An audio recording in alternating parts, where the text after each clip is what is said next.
Assalamualaikum warahmatullahi wabarakatuh.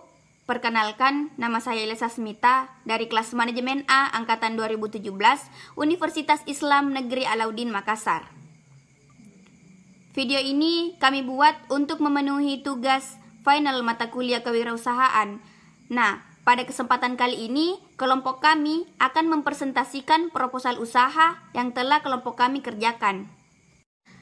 Baik, di sini saya sebagai pemateri pertama akan menjelaskan bab 1 yang terdiri dari yang pertama yaitu nama dan alamat perusahaan. Nama perusahaan PT AYYI Shop Sport, alamat perusahaan Jalan Sultan Alauddin nomor 63 Romampolong, Kecamatan Sumba Opu, Kabupaten Goa, Sulawesi Selatan. Nama dan alamat pemilik. Yang pertama yaitu Ian Kurniawan, alamat pemilik Jalan Poros Malino. Yang kedua Yusriani, alamat pemilik Jalan Sidenren Rapang. Selanjutnya yaitu nama dan alamat penanggung jawab. Nama penanggung jawab yang pertama yaitu Aulia Rahma, alamat Jalan Poros Maros. Yang kedua penanggung jawab Ila Sasmita, alamat penanggung jawab Bone, Sulawesi Selatan. Nah, informasi tentang bisnis yang akan dijalankan. Bisnis usaha penjualan PT AYYI Shop Sport ini didirikan atas dasar keinginan serta kerjasama jiwa muda yang dimiliki oleh para pendiri perusahaan ini. Usaha ini didirikan bersama ketiga rekan saya yang berawal dari bangku pertemanan di sebuah universitas. Dengan modal yang tidak terlalu besar, kami membuka usaha dengan nama PT AYYI Shop Sport. Selanjutnya, di sini saya akan menjelaskan bab 2. Yang pertama yaitu visi. Visi perusahaan kami yaitu menjadi perusahaan perlengkapan olahraga terbaik dan diminati oleh masyarakat dalam dan luar negeri. Selanjutnya misi, yang pertama melayani pelanggan atau masyarakat dengan produk nomor 1 dan harga yang terjangkau, meningkatkan kepuasan pelanggan dengan kualitas layanan yang terbaik, mengembangkan sumber daya manusia dengan memberikan penghargaan atas prestasi kerja. Selanjutnya berusaha meningkatkan kemampuan laba perusahaan dan mengantisipasi kecenderungan pasar dan kebutuhan pelanggan. Tujuan perusahaan kami yaitu memperoleh suatu keuntungan dan mendapatkan dari usaha mandiri yang didirikan untuk mensejahterakan pemilik dan tenaga kerja, mengajak masyarakat untuk melakukan pola hidup sehat dengan memilih dan menggunakan produk yang kami tawarkan, memperoleh kepercayaan yang optimal dari customer sehingga dengan adanya kepercayaan yang diberikan, diharapkan usaha yang telah dijalankan dapat lebih berkembang. Selanjutnya yaitu sasaran. Sasaran dari produk kami yaitu adalah untuk seluruh masyarakat Indonesia, baik pelajar, mahasiswa, atlet maupun pekerja dengan jenis kelamin laki-laki maupun perempuan, dan bukan hanya untuk anak-anak muda namun juga untuk orang dewasa. Kunci keberhasilan usaha. Yang pertama, siap menghadapi kondisi keuangan yang tidak menentu, bertanggung jawab atas keputusan yang diambil, berwawasan luas, mampu menganalisis, memiliki visi dan misi yang jelas setiap kejadian, pantang menyerah dan tidak mudah putus asa. Analisis yang kami gunakan dalam proposal kami yaitu analisis SWOT. Yang pertama, strength atau kekuatan. Di sini, perusahaan kami harus mampu menghasilkan produk sesuai dengan perkembangan zaman, bertanggung jawab secara penuh terhadap apa yang telah dipercayakan pelanggan, kreatif dan disiplin, mampu memenuhi kebutuhan pelanggan, dan varian merek dan bentuk. Yang kedua yaitu weakness atau kelemahan. Nah, pastinya ada kelemahan, yaitu seperti persaingan pasar dengan perusahaan berskala nasional, banyaknya perusahaan yang menghasilkan produk serupa, berubahnya kondisi perekonomian, dan sasaran dan prasarana yang digunakan belum terlalu lengkap. Selanjutnya yaitu peluang atau opportunity. Atas dasar ilustrasi sebelumnya, maka dapat kami proyeksikan permintaan omset penjualan atas usaha baru untuk tahap awal diperkirakan penjualan belum mencapai rata-rata permintaan pasar karena belum dikenal masyarakat, tapi secara perlahan-lahan akan mencapai rata-rata permintaan pasar yaitu berkisar 50% dari total permintaan pasar.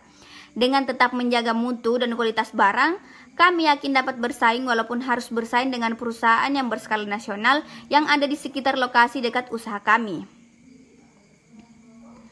Lalu, yang terakhir yaitu ancaman. Nah, faktor yang dapat menghambat usaha ini tidak lain adalah kompetitor yang tidak sedikit.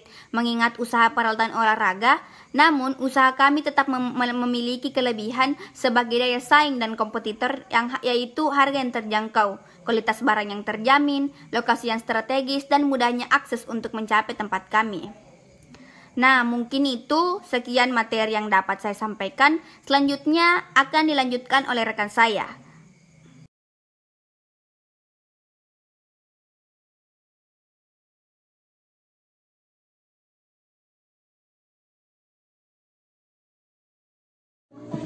Bismillahirrahmanirrahim. Assalamualaikum warahmatullahi wabarakatuh. Pada video kali ini saya akan melanjutkan materi yang telah dipresentasikan oleh rekan saya tadi. Pada kali ini saya akan mempresentasikan mulai dari bab 3, yaitu analisis industri.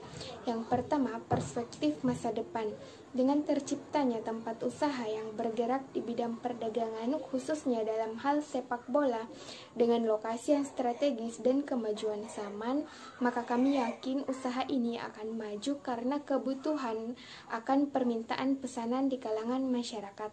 Apalagi pada zaman sekarang ini banyak orang-orang yang menggemari olahraga, terutama futsal dan sepak bola.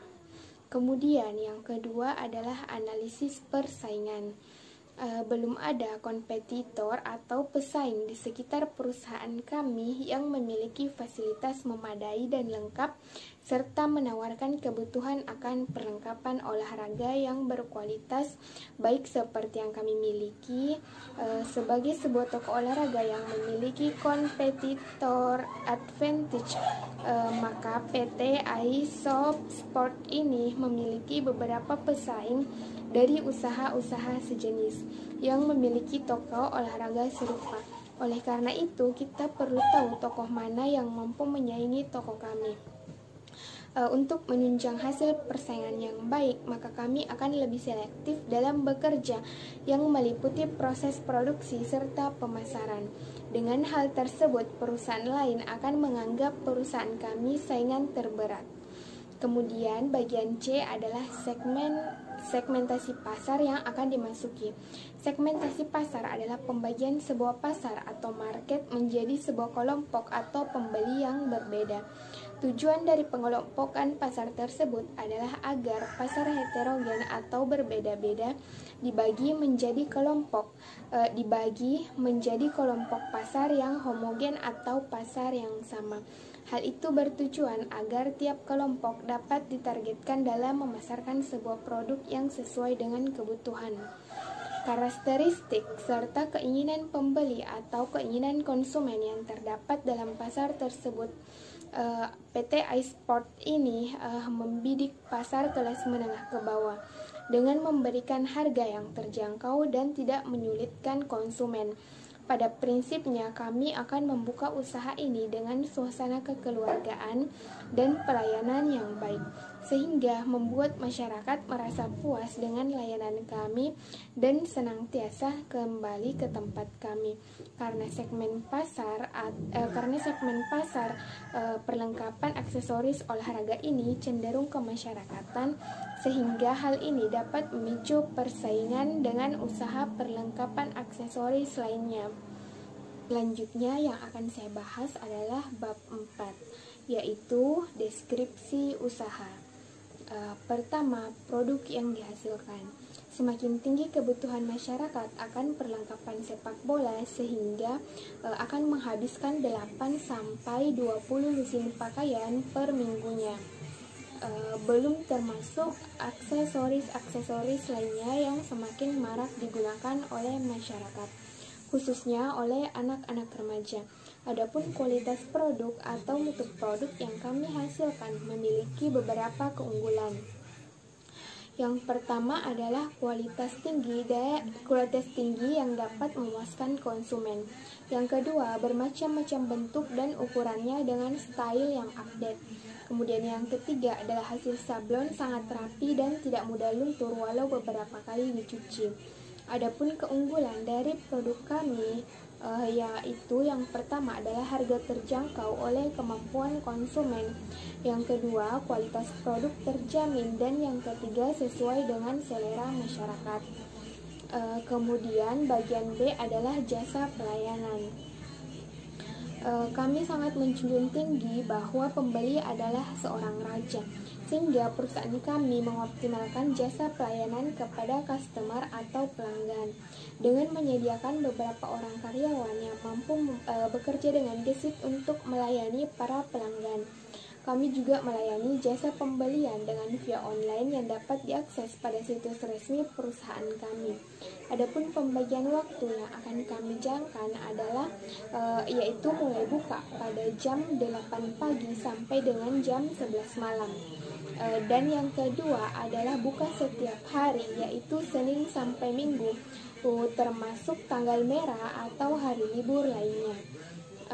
Dalam hal pelayanan toko, kami memberikan pelayanan untuk kenyamanan pelanggan dengan memilih suatu barang.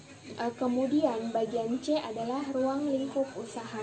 Lokasi yang dipilih merupakan lokasi yang strategis karena berada tidak jauh dari pusat kota. Lokasi mudah terlihat dan berada di jalan utama yang merupakan jalan lalu lalang mahasiswa UIN Alauddin Makassar dan masyarakat sekitar, sehingga dapat dengan mudah dicari dan didatangi. Dan di daerah kami pun belum banyak tersedia toko perlengkapan dan aksesoris olahraga yang serupa.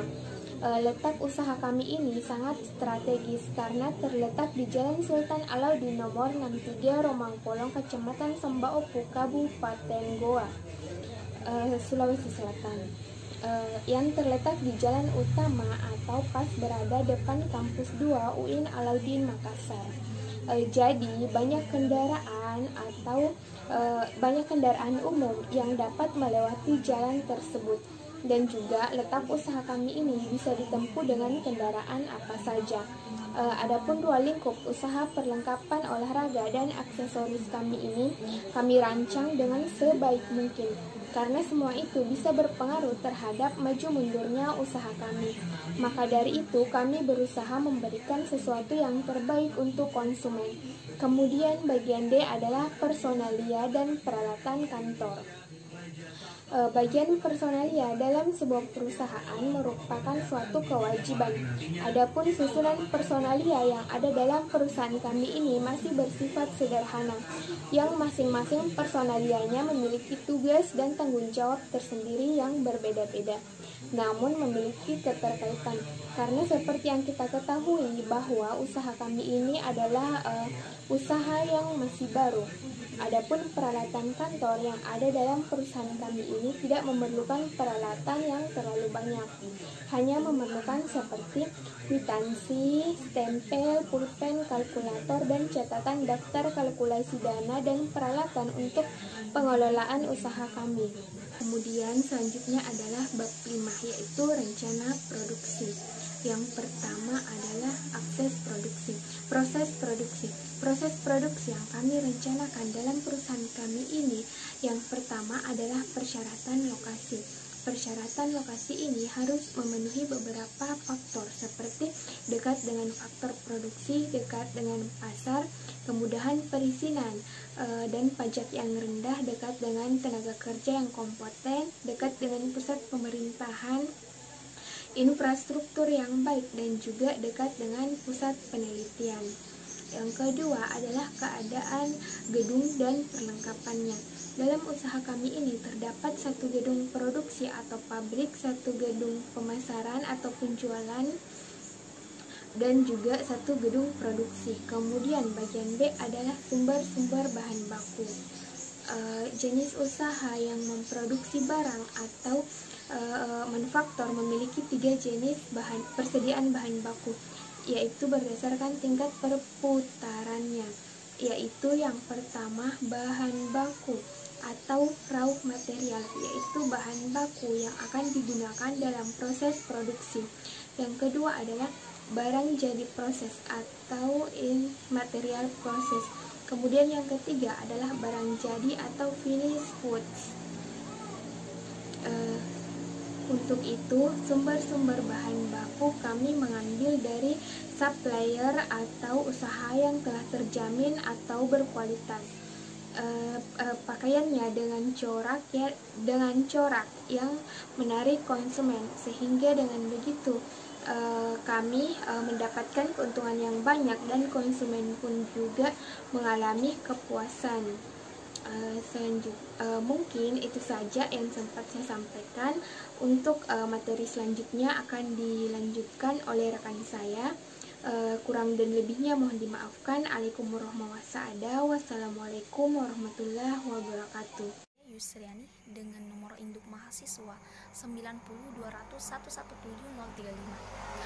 Jadi di sini saya akan melanjutkan materi dari rekan saya. Akan saya bahas mengenai rencana pemasaran. Nah, kita harus mengetahui dulu apa itu pemasaran. Pemasaran merupakan suatu sistem total dari kegiatan bisnis yang dirancang untuk merencanakan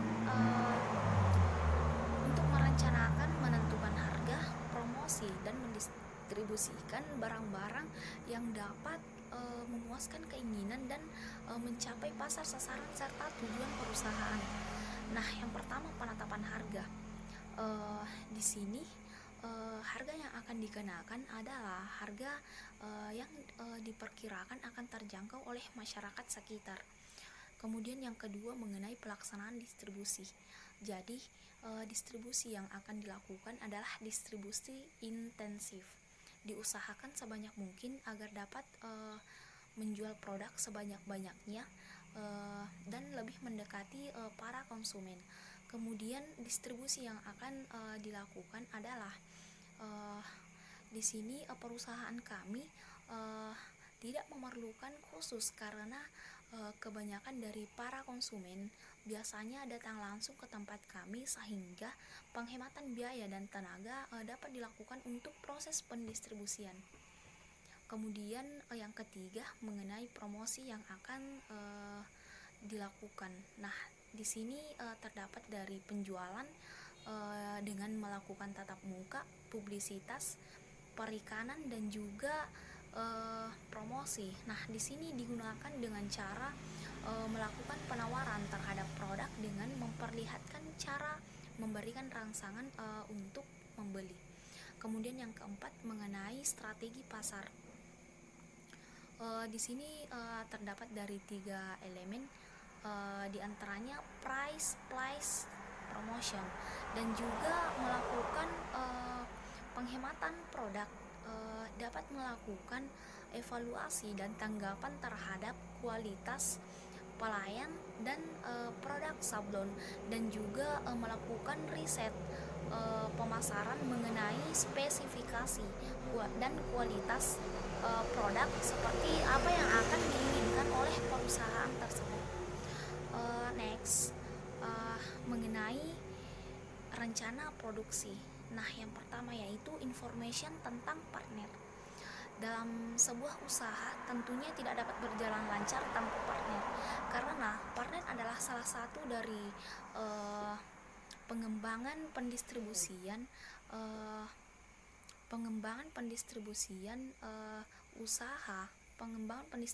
dalam usaha tersebut. Partner yang biasanya kita pilih yaitu toko kain yang memiliki kualitas tinggi dengan harga yang relatif terjangkau. Kemudian yang kedua memiliki peranan dan tanggung jawab personalia. Nah, di sini terdapat pemilik usaha dapat memberikan modal usaha untuk penjualan CD multimedia interaktif ini. Kemudian yang kedua mengenai manajer. Nah, memastikan terjadinya kebutuhan perusahaan, kemudian bertanggung jawab atas kinerja usaha secara umum dan melakukan pengawasan serta evaluasi terhadap laporan setiap karyawan. Dan juga tugas manajer mempengaruhi karyawan agar bekerja dengan keras. Selanjutnya mengenai divisi produksi. Nah, yang pertama yaitu melaksanakan produksi dan prosedur kualitas sesuai dengan ketentuan perusahaan. Kemudian yang kedua mengatur dan mengontrol bahan baku proses produksi sehingga menjadi bahan dengan ketentuan target yang akan dilakukan oleh perusahaan tersebut. Kemudian mengenai divisi pemasaran. Nah, yang pertama yaitu melakukan riset untuk menentukan harga, kemudian memberikan pelayanan terbaik untuk konsumen, kemudian memahami dan mencukupi kebutuhan dan harapan konsumen, dan juga membuat strategi pemesanan produknya. Mengenai divisi personalia. Nah, yang pertama yaitu menyusun tenaga kerja yang akan diperlukan, dan juga membuat job analysis, job description, dan juga job specification. Selanjutnya mengenai divisi ADM dan gudang, diantaranya yaitu mencatat pemesanan barang yang ada, kemudian melakukan pemeriksaan stok barang dan peralatan gudang, dan juga menginput data inventory. Dan yang terakhir mengenai divisi keuangan. Nah, di sini kita dapat mengatur dan mengeluarkan keuangan yang ada dalam perusahaan tersebut, dan juga menerima dan mengeluarkan uang yang ada, baik pada cash, bank, deposito, hingga investasi. Itulah yang dapat saya paparkan mengenai rencana pemasaran dan juga rencana produksi. Materi selanjutnya akan dibawakan oleh rekan saya. Sekian dari saya. Wabillahi taufiq wa hidayah. Wassalamualaikum warahmatullahi wabarakatuh. Baiklah, saya akan melanjutkan materi yang telah dipaparkan oleh teman-teman saya sebelumnya, yaitu rencana permodalan. Jadi neraca permulaan perusahaan. Sebagai sumber awal mula pendirian AYI Sport ini yaitu dari pemilik toko itu sendiri. Jadi sebagai investasinya untuk didirikanlah perusahaan dalam bidang perdagangan. Kemudian sumber modal kami terdiri dari dua, yaitu dari modal sendiri dan dari modal kredit bank. Modal sendiri yaitu sebesar 25 juta rupiah, dan dari modal kredit bank yaitu sebesar 20.700.000 rupiah, sehingga jika dijumlahkan yaitu sebesar 45.700.000 rupiah. Kemudian di sini ada pajak sebesar 2% satu bulannya. Jadi pajak 2% ini dikalikan 20 juta rupiah, yaitu 200.000 rupiah per bulan. Nah, dan ini dalam jangka waktu 6 bulan. Jadi 400 rupiah ini dikalikan 6, yaitu 2.400.000 rupiah. Jadi pajak yang harus kami bayar yaitu sebesar 2.400.000 rupiah dalam 6 bulan.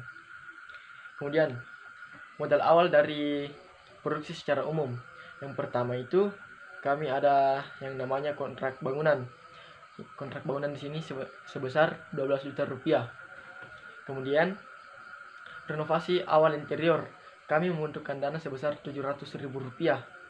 Kemudian yang ketiga, perlengkapan dan aksesoris sepak bola sebesar 5 juta rupiah. Kemudian biaya shop opening dan promosi awal, kami menggunakan dana sebesar 3 juta rupiah. Kemudian biaya ongkos kirim sebesar 1.500.000 rupiah, dan lemari kaca 1.300.000 rupiah, dan yang terakhir etalase sebesar seharga 1.500.000 rupiah. Kemudian untuk bahan pakai kami sini ada 6. Yang pertama yaitu gantungan baju sebanyak 200 unit yang harganya itu 400.000 rupiah.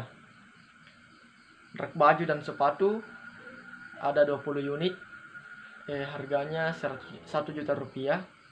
Kemudian komputer ada 2 unit, harganya 5 juta rupiah. Kemudian ada AC sebanyak 2 unit, seharga Rp2.500.000. Smartphone sebanyak 3 unit harganya Rp4.500.000. Dan sound system sebanyak 2 unit yaitu Rp1.000.000. Ya, sehingga dijumlahkan totalnya Rp45.700.000. Kemudian lanjut,